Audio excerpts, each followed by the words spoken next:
I can't even speak. I can't even speak. You got me too fucked up and you're not even here, dickhead. Alright there, you children of the man who got fucked to death by a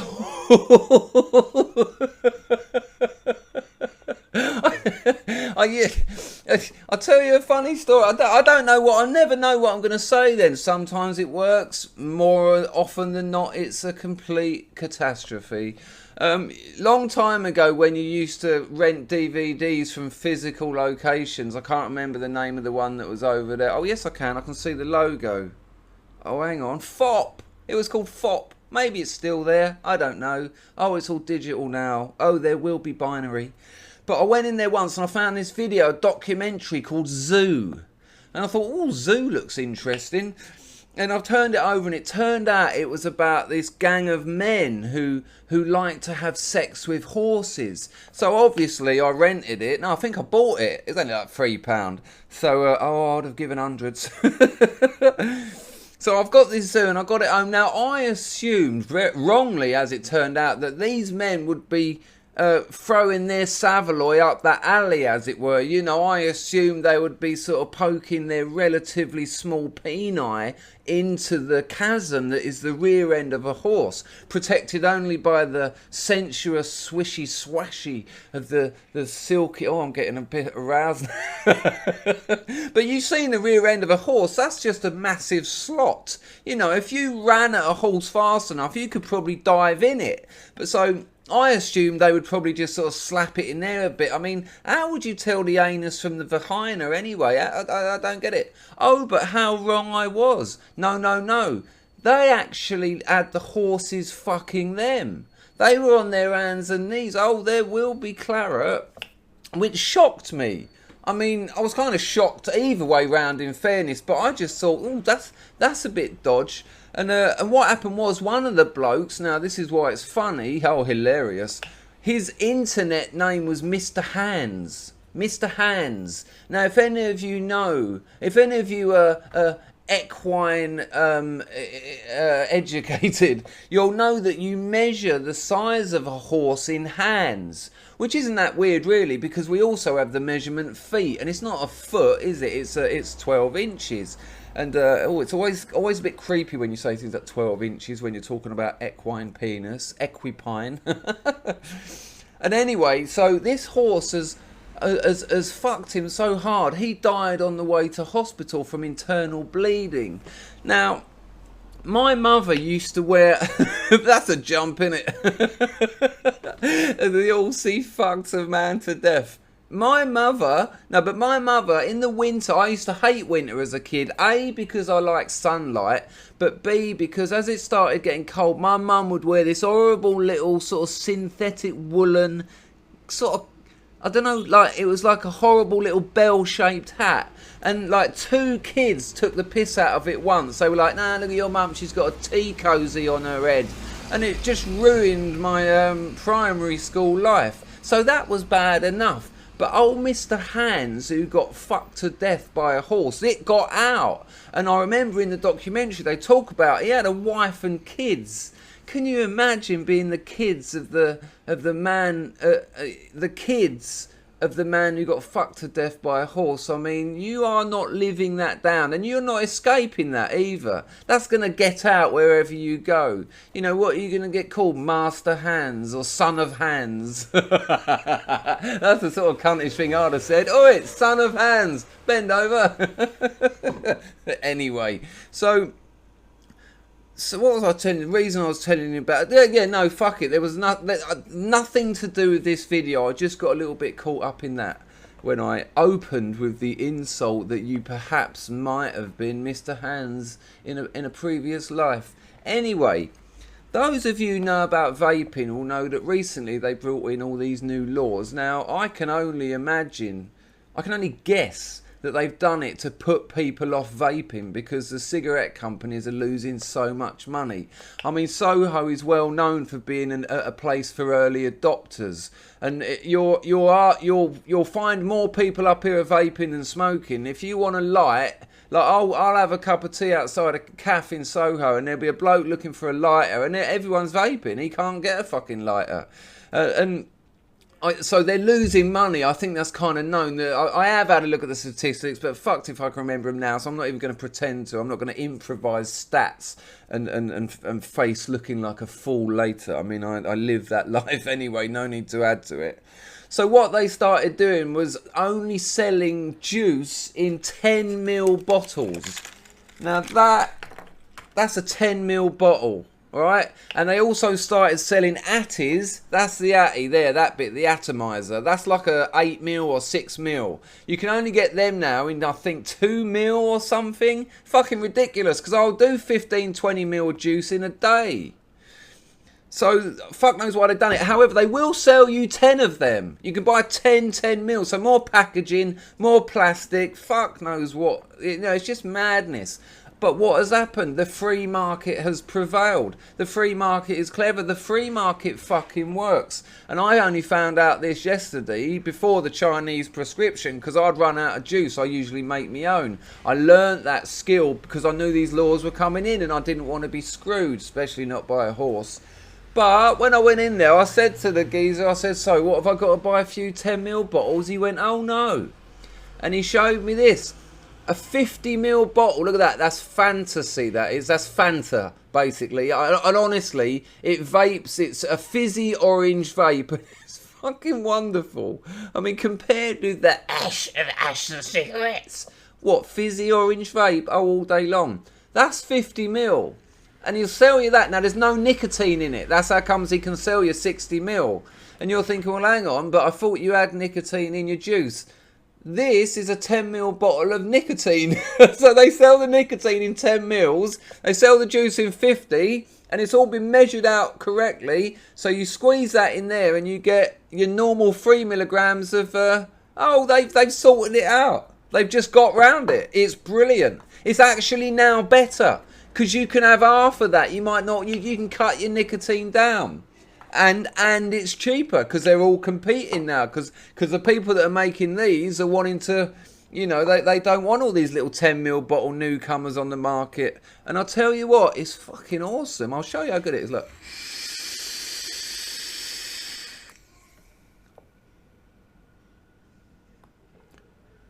Honestly, it's like breathing fizzy orange. Anyway, there's a reason for me telling you that. There's a reason for me telling you about adaptation.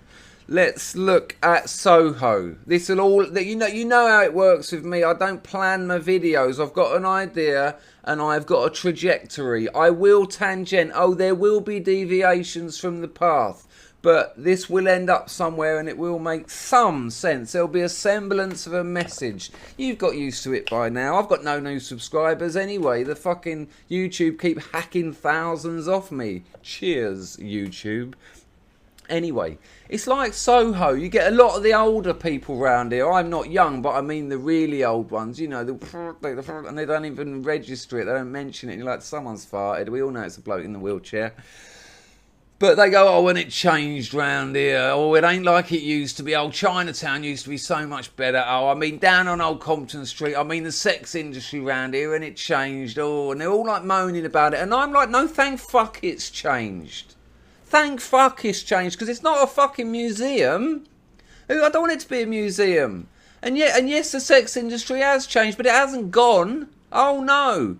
There's the sex industry here now is bigger and almost certainly turning over more money by virtue of it being bigger than it ever did. What it's done is adapted. I mean, this is a big mistake people make with Darwin's Origin of the Species. They'll sit there with their pint of beer and go, well, it's survival of the fittest, isn't it? And it isn't.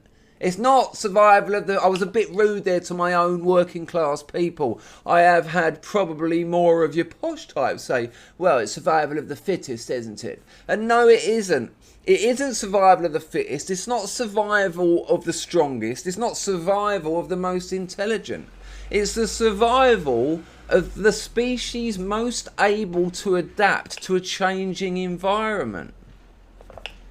A good example, not strictly a species, likewise Soho. But if Soho had stayed as it was, as these old nostalgia freaks had have like, oh, it was wonderful in 72. You couldn't walk down Old Compton Street without a beautiful man playing with your perineum. You know, if it had stayed, it would have been a fucking museum. And it would have failed. Because no one wants to go to a whole town museum. Theme Park Soho. There's a little bar just down the road there on Brewer Street. I can't even remember. What's it fucking called? It's called something like Soho Lights. And what it is, it's a bar which is themed on the old red light district. On the historic red light district. On the nostalgia of the red light district. They've got cocktails named after famous prostitutes. Oh, I do love a Patricia. Imagine. Oh, I feel like I'm licking Patricia. And it's full of neon, and it's like the old neon, but it's not. It's new neon trying to be old. It's that classic postmodern mishmash where you kind of, it's like, you know, it's Umberto Eco's hyper reality. You're sort of looking at it and you can't place it. It's like, well, hang on, am I tripping? What's going on? What an awful place to go to. And then, you know, that I remember all that neon when I was down here as a teenager, you know, when I was like 11 or 12. Neither of which are teens. And all that neon was everywhere. It was amazing. Like girls, girls, girls. It'd be flashing girls, girls, girls. And all this sort of thing, like arrows pointing down. You'll never want to come out. And all these smiles and all that. And the big Paul Raymond thing just over on Brewer Street. The Raymond Review Bar. And it had this woman and she had a neon leg that sort of like, you know, she was sort of looked like she was doing the can, but you know, it was a little bit staccato and it actually looked like she had 7 legs. just one of them happened to be brighter than all of the others. You know, I signed my first ever cheque for writing a screenplay in front of that. I'll see if I can dig that photo out. Oh yeah, I'm sure you'll be very interested to see that. I'm still going to do it though, to spite you. But Soho's not a museum, and it shouldn't be. It's adapted. And that is why on most nights of the week, especially Wednesday, Thursday, Friday, Saturday, this place is full of beautiful, successful people, because it's where people want to come to. It's still working. It's still attractive. It's still the centre of London. As far as I'm concerned, if you get a pin and a map of the universe and put the pin through the centre of that universe, it's probably going to come up through my floor. This is amazing around here. It works because it's adapted. I'll tell you another story. Not that that was a story, but this is. Me and a mate years ago when I was living down in Devon, down in the West Country, we went to Torquay. Now, Torquay is part of the English Riviera. Anyone been down there recently? Brixham, an old fishing village, which is now just a shithole. Torquay, an old beach town, which I'm sure many of you've got fond childhood memories of, I certainly have, is now just a shithole. And Paynton, which is just a shithole. This is the English Riviera. I think I mentioned it before once. The council, the people that organised this rebranding of 3 of the shittest parts of the country, they went round all the houses. They put flyers for all the doors saying, if you want palm trees in your front garden, we'll give them to you for nothing, because, you know, they wanted to make it look tropical. You know, southwest England on the Solent. And of course, no one with any class, no one who could have afforded their own palms bothered. But all the little middle of terrace unemployment benefit people and the 3 stories of Heroin Heights, which was the block next to the Dole office, which over the years just absorbed all the local junkies, all 10,000 million of them, so that they could just fall out of their room and stagger to get their dole. They all went, yeah, we'll have some free fucking palm trees in our garden. Now, of course, the soil's wrong, the climate's wrong, and they don't know how to look after them. None of them are David Bellamy. And so what you've got, go down there, don't. But if you're there anyway, look around and you'll see loads of withered and dying, starved of nutrients and sunlight palm trees. Most of them have lost all their leaves. They're just these sort of, what do you call it, like relics to failure and dismal planning by English Riviera people. They're like these monoliths to the English Riviera. I can't even fucking say it. The English Riviera. Where have I got Riviera from? I don't know, sounds like a magician's name. We all know what happened to me and magicians, that's why it comes back. Anyway, we're down there once, and I think we've eaten a lump of hash each. Might have been acid, something psychedelic anyway. Sorry about that, it won't happen again. Didn't need to do it twice. Oh, thrice. We've gone to Torquay, gone out for a day there once. And now we did have a couple of good days. We got dinghies, we paddled out into the middle of the ocean. Ocean? Solent.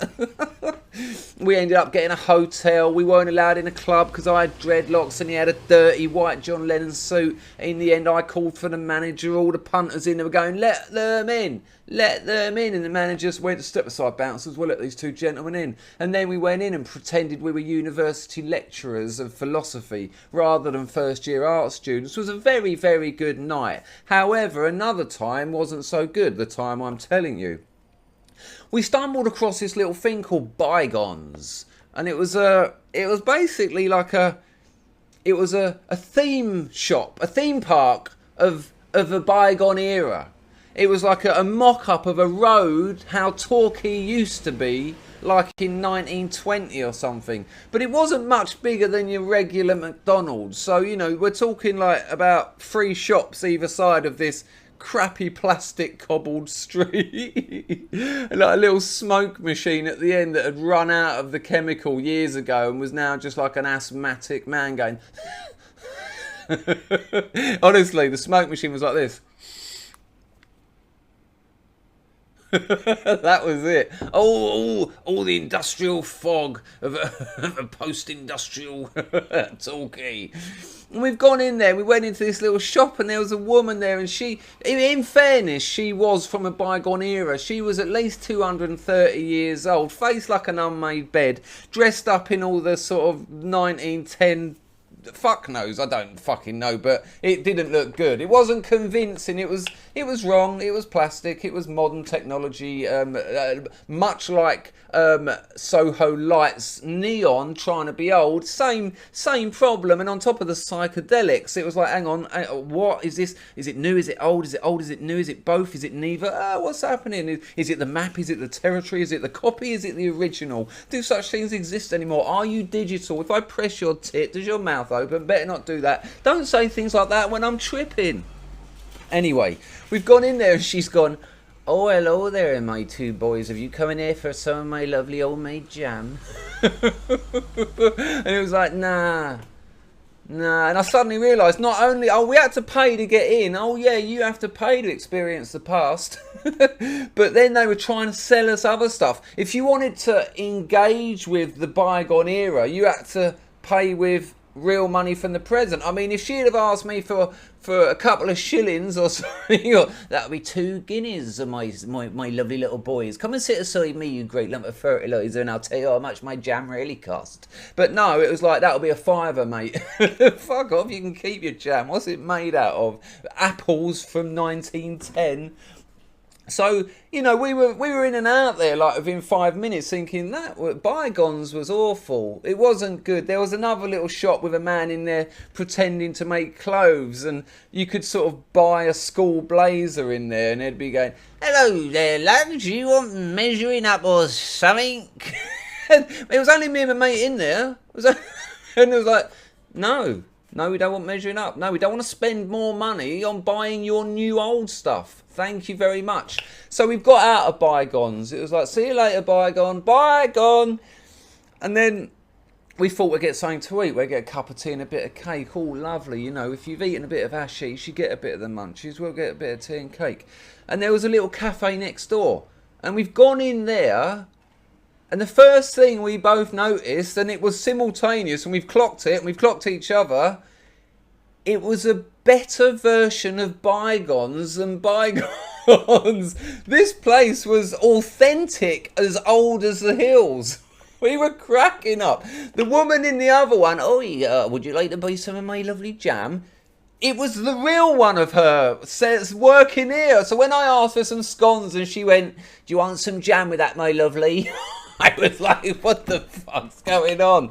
And all the chairs were actually old because this shop had failed to adapt, and that's why we were the only ones in there. And that's why Torquay and Paynton and Brixham and the English Riviera area has failed. Because it tried to stay like something and it wasn't. And it's a fucking mess now. Okay. Now this does make sense. Yesterday was Dangerfield's Chinese prescription. I'll be making another video about it. I hope you enjoyed the little clip I put at the beginning of this one. Nice to be called a dickhead, I think. But he was a good lad. I like that fella. Him and his missus. All of them. Everyone who came was great. It was really nice. And I'll make another video because I've been sent footage. I only wanted a few minutes. One geezer sent me about 10 hours. Yeah, that's getting edited. Yeah. I'll just put a link. You want to watch all this? It's over here. But I will do that because it was fun. And we had such a lovely day. Now, I've never done anything like that. I've never done a meet-up. I'm not very good socially. I find it a problem. I find it tricky. I mean, my problem is I will either go right into the background and just be really kind of... or I'll perform. I mean, I am a performer. I'm an entertainer. I'm an entertainer. You know what I'm like. And so it's taken a lot of work, weirdly, a lot of therapy. Because I've got to learn, I haven't got to prove anything. I haven't got to be more than I am. I'm all right as I am. And, you know, I'm getting better as I get older. I reckon I'll have nailed it about a day before I die. But yesterday was lovely and people were being very honest. Well, you can only assume they are. I didn't ask for any evidence. And we had lovely food. And I was sitting there and I was thinking, this is lovely. This is a lovely thing. I mean, you know, I've got about 7,500 subscribers. Now, I actually have, but they keep taking them off me. But I'm keeping my eye on the proper numbers just for my own ego. But, you know, this was a real filter. These are the people that A, can be bothered, B, can get here. I mean, most of my subs are in other countries anyway.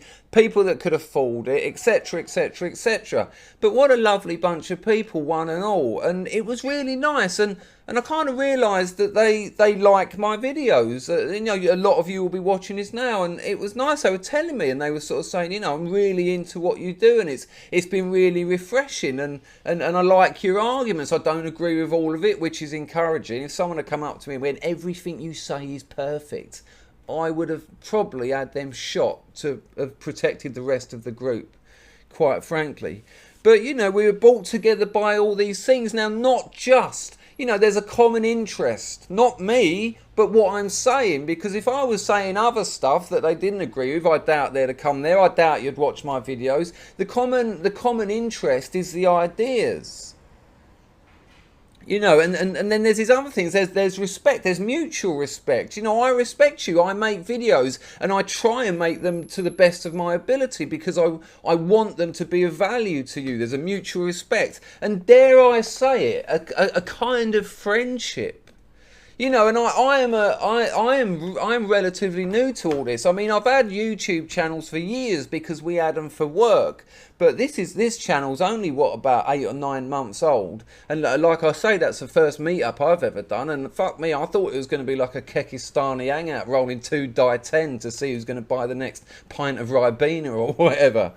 But you know, there's this element of friendship there. Maybe it has a digital element, a dominant digital element, but that doesn't take anything away from it, I don't think. In some respects, it possibly adds to it. There were some lovely little comments, actually. Tommy's missus, bless her, I can't remember her name, beautiful girl. At one point, Tommy said, if I weren't here, he'd be all over you. I know what he's like. And I went, ha ha ha. And all I could think of was, yep, you're so correct. Lovely couple, though. She went to me, she went, She went, I mean, I've only just recently got into your videos, but, you know, I always used to hear your voice while I was trying to get to sleep. I was like, yeah, nice. Thank you. Thanks for your backhanded compliment. Anyway, what's going on here is support. I am also a video viewer. You know, I'm subscribed to about 70 channels. Who am I really in? You know, I won't bother, but you know, I like Devon Tracy, I like Sargon, of course, Crout and T. I can, you know, sometimes he winds the fuck out of me and he's done some, you know, dubious things, but I think he makes very good videos. Sticks and Hammer 666 is like my hero. You know, and I will watch these people. When I see they've made a new video, I'm fucking buzzing, and I respect these people and I support these people. I support them by watching, I support them by donating, and I communicate with them now because I'm a video maker. We get a lot of DMs and all that, and there's digital friendships forming. And yesterday kind of sort of made me think about what's going on here. And it's kind of interesting. 1 second, you can have a pause too here. Did you make a cake and a cup of tea for this video like I hilariously keep suggesting on Twitter? I'm only trying to get girls on side. Girls on side.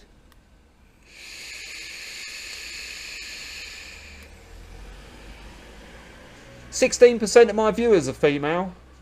Apparently that's pretty good.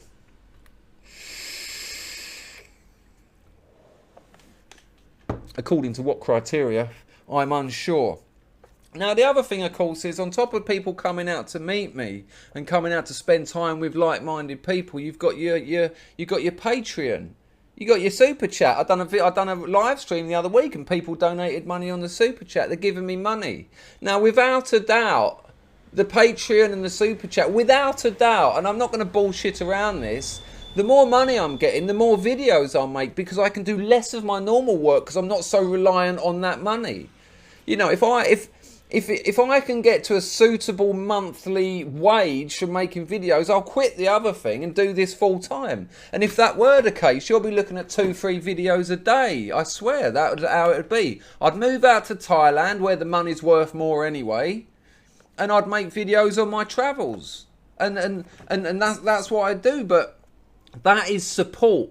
That is people supporting what I do and what I do to other content makers. Now that might sound basic and you might be thinking, what the fuck has that got to do with bygones? What the fuck has that got to do with Soho not being a theme park? What the fuck has that got to do with fizzy orange vape juice? Well, I'll tell you what. I think this is going to protect us from censorship. This is what is going to save us. The free market is going to protect us from all this mad censorship. They won't be able to shut us up because we've got something strong. The relationship between content makers, their content, their audience and their subscribers is better than what they're offering their people. You know, people give me money. I know that it's a big line it's a big difference between just watching videos and actually putting your hand in your pocket and giving money for something that you can watch for free anyway, just because you want to support something. And it works. Look at Jordan Peterson. He's been getting funding for the last decade for his clinical psychology research papers. This year, I wonder why that happened. They said no. No, you ain't having any more money. I wonder why. Is it because he won't call you Z? And he said it. He put it out there. And then on Patreon, bang. Now he's got more money. Now he can do better research. The free market circumvented the sensorial bullshit of the platform we're on. The platform we fucking built. Isn't it? And it's an incredible thing. You know, they're trying to get rid of dissident voices, and what I'm suggesting they're going to do is actually empower us. Because if we get chucked off of YouTube, so we've already got VIDME. I've got a VIDME account. I'm sorting my mind's one out this week. I'm going to do a BitChute thing. I've heard about BitChute, which is peer-to-peer torrent based, I think. There's talk of using blockchain technology, and they are fucked. Bitcoin uses blockchain technology, which is why it has fucked the world over. It has put the bankers on their asses. I remember buying Bitcoin at fucking $30. They're like $4,500 now. Blockchain technology, once that gets involved, no. That this sensorial madness of these people, of our gulag and fucking poo tube, they're creating a monster. And it's going to be a wonderful monster, built on respect, built on trust, built on community, and built on friendship. Things that they could never have. Things they will never have. You know, they're already seen as ugly. They're already seen as snide bastards. They've got none of that. And so while we go on developing other platforms, other technologies, and we maintain friendships, we maintain support and mutual respect, what are YouTube going to be doing? Reinventing fucking television? Unlucky. Talk soon.